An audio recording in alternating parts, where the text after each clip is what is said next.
कहे रहीमन वे नर मर चुके। शब्द कितना बढ़िया लिखा रहीम दास ने। रहीमन वे नर मर चुके, मर गए नहीं, क्योंकि मर गए तो बाद में मरेंगे। मर चुके, वो मर गया है पहले से। कौन? बोले रहीमन वे नर मर चुके। कौन? कहे चे कहूं मांगन जाहि।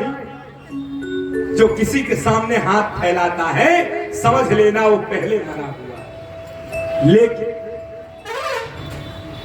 कोई किसी के दरवाजे पर मांगने गया तो समझ लेना वो पहले से मर चुका है, तब मांगने आया है।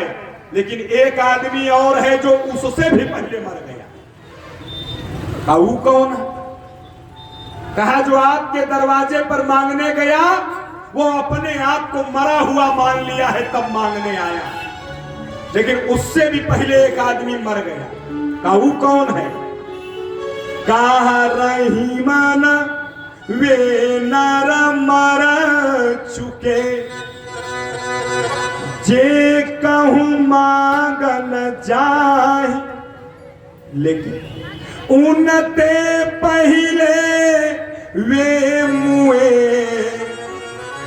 जिन्ह मुख निकसत नाही। उनसे भी पहले वो मर गए।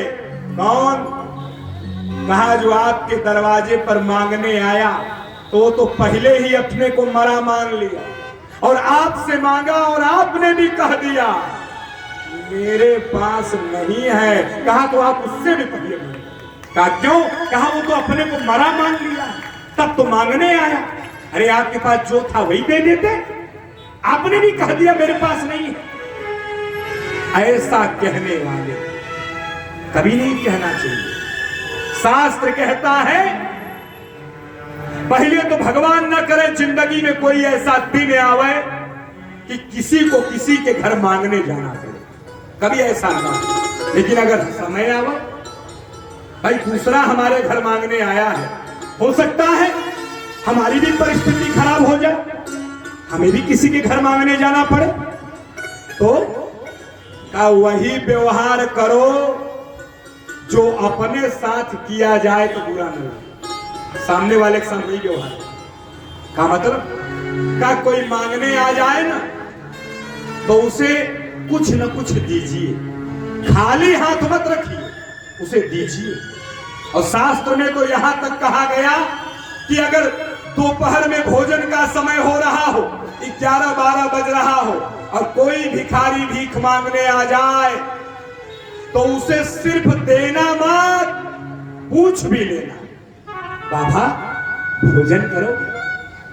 और अगर उसके मुंह से निकल जाए कि अगर 2 रोटी मिल जाती तो अच्छा था, तो घर में एक आदमी को मत कराना भोजन, उसे करा देना, उसे करा देना। का इससे क्या मिलेगा?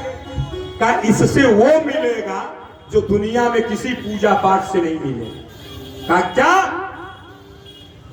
महाभारत के शांति पर्व में धर्मराज युधिष्ठिर को समझाते हुए बाणों की सरसैया पर पड़े हुए पितामह भीष्म ने उपदेश के क्रम में कहा था, युधिष्ठिर, कहा पितामह, कहा अगर कोई भिखारी अपरिचित आदमी, अच्छा ध्यान और भी बना रहे, सावधानी की बहुत जरूरत है। ऐसा ना हो कि वो परिचित हो। ये बात उसके लिए की जा रही है जिससे आप कभी नहीं मिले हो। अचानक आया, आप पूछ लो भोजन करोगे? अगर कह दे हाँ, तुरंत थाली लगाओ, भोजन कराओ। का क्या मिलेगा?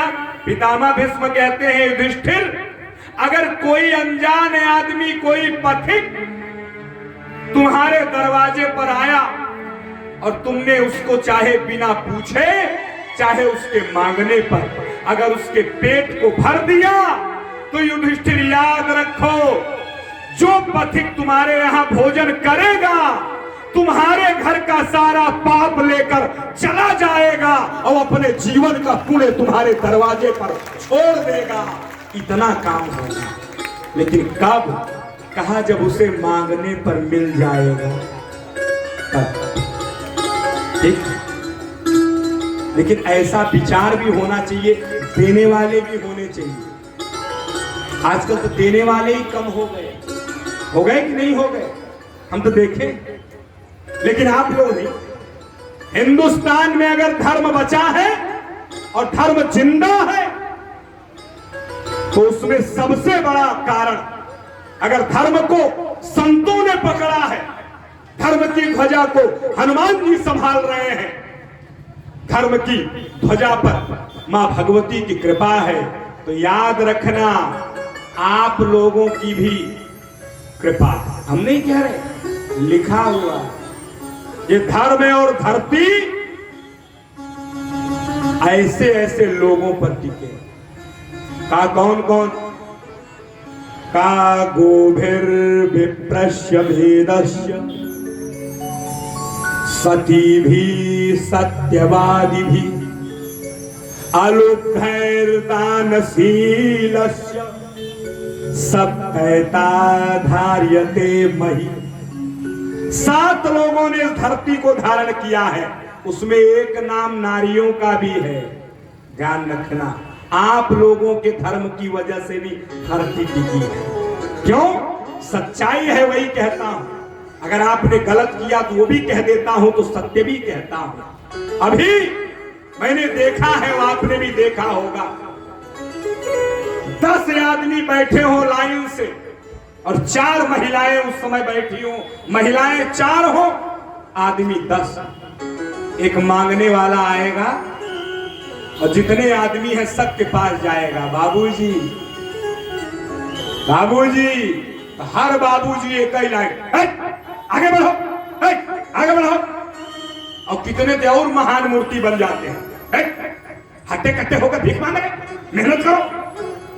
अरे 5 रुपया देना है तो इतना बड़ा भाषण तुम काहे दे रहे?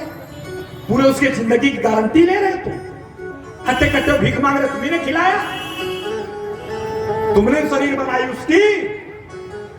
लेकिन हमारी आदमी जल्दी देता नहीं, ऐसा नहीं देने वाले नहीं है,